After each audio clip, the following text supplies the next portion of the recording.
CNAM, c'est le sujet en tout cas abordé aujourd'hui avec Malky Diri dans l'invité café. 7h30, c'est l'invité café.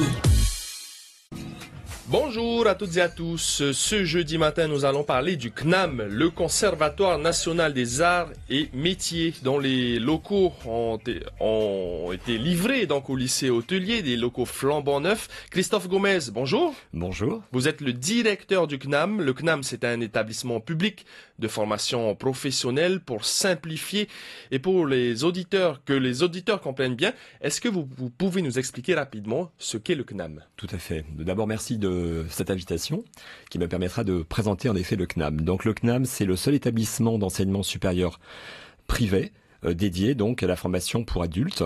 C'est une formation supérieure placée sous la tutelle du ministère de l'enseignement supérieur et de la recherche. C'est également donc un établissement qui propose des formations professionnelles tout au long de la vie, mais également tout ce qui est promouvoir la recherche technologique et l'innovation.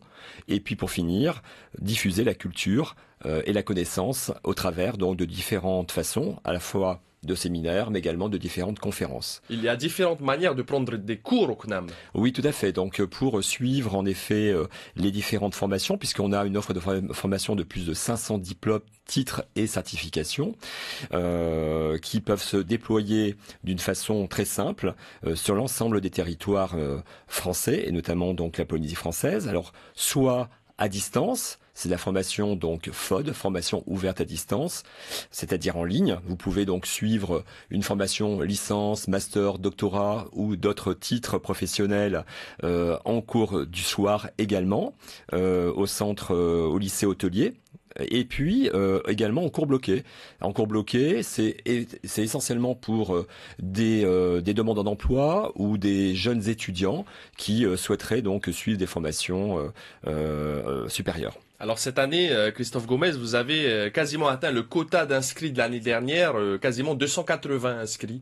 C'est ça, tout à fait. Donc 283 exactement. En Polynésie. En Polynésie française, en effet, puisqu'il y a plus de 10 000 auditeurs sur l'ensemble des territoires. Alors, est-ce que vous pouvez nous expliquer pourquoi vous appelez les élèves des auditeurs? Alors parce que tout simplement, ce sont des adultes. Le CNAM s'adresse à des publics privés, comme les salariés, mais également les salariés du public, mais également les demandeurs d'emploi, les chefs d'entreprise. Donc il est difficile de les appeler des élèves. On aurait pu les appeler en effet des étudiants, mais les auditeurs, ça nous paraît beaucoup plus adapté, en tout cas au public d'apprenants. Le vice-président Teva Roufrich a déclaré que le CNAM était encore trop peu connu. Exactement, tout à fait. Pourtant, il existe depuis 38 ans en Polynésie française, 223 ans également sur le plan national. Oui, je pense que le CNAM, jusqu'à présent, a été connu surtout pour ses formations et les deux autres missions qui sont en effet la diffusion de la connaissance par des conférences, entre autres, et puis tout ce qui est recherche et innovation n'a pas été suffisamment déployé en Polynésie française, ce qui fait peut-être une lacune. Mais ça va être vite comblé et nous avons mis en place également donc des réseaux sociaux, donc Facebook adaptés donc au CNAM et à la diffusion donc des différentes formations et un site internet qui est en cours de diffusion. Vous avez différents projets donc pour les années à venir, notamment élargir la carte de formation autour du numérique par exemple ou encore destiné aux entreprises. Est-ce que vous pouvez nous en dire plus? Oui, donc il y a plusieurs projets. En fait, il y a 5 chantiers en cours. Bon, le premier, c'est déjà de développer ou déployer en tout cas toutes les formations pour tous et partout, et notamment par l'intermédiaire de comptoirs CNAM, et notamment dans tous les archipels, aux Marquises, aux Australes.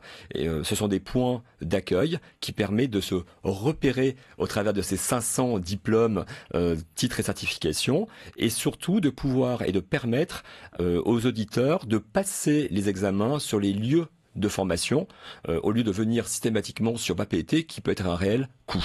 Comment ça se passe pour quelqu'un qui est dans les îles alors? Oui, alors généralement, hein? Oui, généralement dans les îles, on suit les formations à distance, c'est-à-dire au travers d'Internet et pas au travers des classes virtuelles.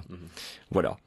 c'est comme ça que ça se passe. Et puis et les examens se passent sur le lieu maintenant de formation, généralement les mairies ou les écoles, avec des personnes assermentées pour pouvoir encadrer donc les examens.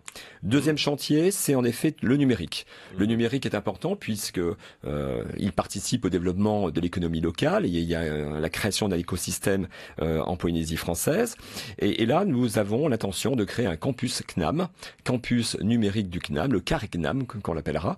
Voilà, avec différentes formations, des formations tournées autour des apprentissages des langages, du codage, donc des métiers du code avec les HTML, le CSS, le JavaScript, mais également tout ce qui est Unity pour tout ce qui est enseignement de moteurs de jeux vidéo, par exemple, mais également la 3D, l'animation, la réalité virtuelle, voilà. Tout un package qui pourrait en tout cas répondre et qui répond aux attentes et aux besoins des entreprises locales.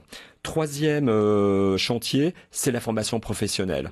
Et cette formation professionnelle est importante puisque c'est le cœur même en effet du CNAM. Et nous avons déployé avec notre comité de pilotage pour bien cibler les attentes et les besoins en matière de formation des entreprises. Et on a une carte de formation très très large qui passe de la compta, de la gestion, du marketing, de toutes les stratégies en tout cas d'entreprise.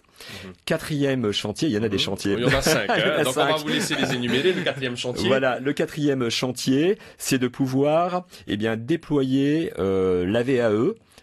Qui est la formation... La validation acquis et expérience. Voilà, la validation des acquis d'expérience, qui est une grosse demande ici en Polynésie française et qui a du sens puisqu'elle permet d'obtenir un diplôme sans prérequis académique grâce à l'expérience professionnelle. Un certain nombre d'expériences professionnelles permet donc d'obtenir un diplôme de type Bac+2, Bac+3 ou autre en fonction, en effet, de son expérience. Mais il n'y a pas que la VAE, il y a aussi la VAP. La VAP, c'est une validation des acquis professionnels qui permet de rentrer cette fois-ci dans une formation en validant les prérequis. Par exemple, faire, mettons, une licence Bac+3, une L3, en ayant validé par l'expérience la L1 et la L2. Hein, il y a des demandes en plus. Énormément de demandes, 120 demandes à l'heure d'aujourd'hui. Nous ne traitons que 38 dossiers puisque nous ne pourrons pas répondre à la totalité de la demande, mais nous avons également une personne qui est venue du vice-rectorat qui nous aide à l'heure d'aujourd'hui pour pouvoir répondre à toutes ces demandes. Alors, dernière question, à moins que vous ayez le 5e projet à présenter. Oui, le 5e projet, c'est de promouvoir le CNAM en effet par différentes façons, notamment par le système Internet avec les réseaux sociaux, mais et surtout avec des conférences et des séminaires. Et nous avons un cycle de conférences qui est mis en œuvre à partir du mois de novembre, un cycle de conférences qui a été également financé et parrainé par le pays et ATN, RTIT Nuit, notamment donc une conférence sur les métiers de demain, apprendre autrement et accompagner les différences. Donc un cycle de conférences qui permettra surtout de rencontrer des conférenciers internationaux sur une journée pour pouvoir ensuite répondre à certaines problématiques. Dernière question avant de terminer, Christophe Gomez. Est-il encore possible de s'inscrire au CNAM et combien ça coûte environ? Oui, tout à fait. Donc il est toujours possible bien sûr de s'inscrire au CNAM. La rentrée est un peu décalée par rapport à l'université par exemple. Quand? Alors on a jusqu'au 3 novembre pour s'inscrire donc en formation ouverte à distance et jusqu'au 20 octobre pour s'inscrire en cours du soir en HTT. Et combien ça coûte à peu près? Alors il y a des droits d'entrée. Les droits d'entrée c'est 19 500 francs. Voilà. Et ensuite, chaque cours a un tarif. Généralement, c'est 24 000 francs le cours. Merci beaucoup Christophe Gomez, directeur du CNAM, donc le Conservatoire National des Arts et Métiers qui existe en Polynésie depuis 79. On retiendra que le CNAM, c'est de l'enseignement supérieur dédié à la formation pour adultes. 3 manières, à distance, cours du soir ou cours bloqués. Vous avez un panel de formation qui propose 500 diplômes, des titres et certifications. Et puis en novembre, on retiendra qu'il y a un cycle de conférences ouvert au public. Donc merci beaucoup Christophe Gomez. Merci beaucoup à vous. Et on vous souhaite une très belle journée. Merci. C'était l'invité café, 7h30 du lundi au vendredi.